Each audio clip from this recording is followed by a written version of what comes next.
We went on assignment to Wyoming this summer, and our stories took us on a road trip through the state's southeast park-to-park region. Our first stop was Laramie. The University of Wyoming mural project has turned the entire city into a beautiful art installation. You can call an 800 number to learn about each of the 50-plus murals.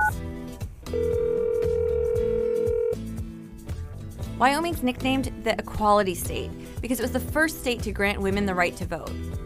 Louisa Swain was the first woman to cast a vote in the United States in 1880.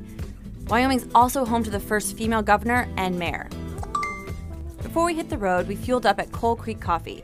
One of the only coffee shops in downtown Laramie, Coal Creek Coffee's philosophy is based on their belief that history, culture, and integrity are essential ingredients to success in business and in life. From Laramie, we headed north to Casper. It's a 3-hour drive, so rather than take the standard route, we added an extra 45 minutes to our trip to check out the views from State Route 130. It's considered one of the most beautiful drives in the entire state, and it definitely lives up to the hype. In Casper, we met up with Judy and Deniz Shepard. Their son Matthew was murdered 20 years ago in Laramie, Wyoming. His murder brought international attention to hate crimes and LGBTQ rights. In the aftermath of Matthew's death, Judy dedicated her life to fighting and lobbying for hate crime laws and legislation. After we said goodbye to Deniz and Judy, we were going to stop in Glen Rock at the Pathology Museum, home to the numerous Wyoming dinosaurs such as Triceratops and T-Rex. But then we found out about an even more intriguing creature just a few miles away in Douglas. It's called the jackalope.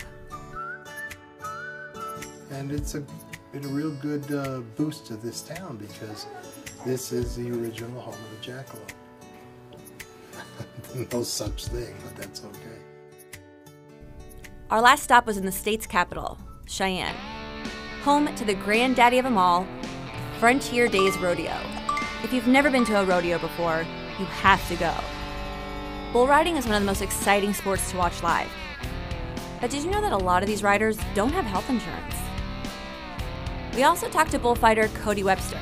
Bullfighters are the men behind the scenes, but their job is one of the most important ones in the rodeo. The role for us guys, my job is basically to protect the bull rider at all costs. You know, if you do your job incorrect at all, you're going to get bumps, you're going to get bruises, you're going to get sore, beat up. But there's more to Frontier Days than just the rodeo. There's a carnival and all kinds of events, including the Chuck Wagon Cook-Off.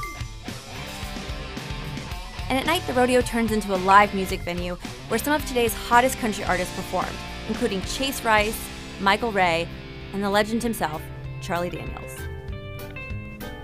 Wyoming is a large state with a small population. It's the 10th largest state by landmass, but with only 6 people per square mile.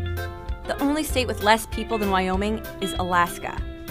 But in the midst of what some would call the definition of middle of nowhere, are breathtaking views, town squares that transport you back in time, and some of the most interesting people and places you have to see for yourself to believe.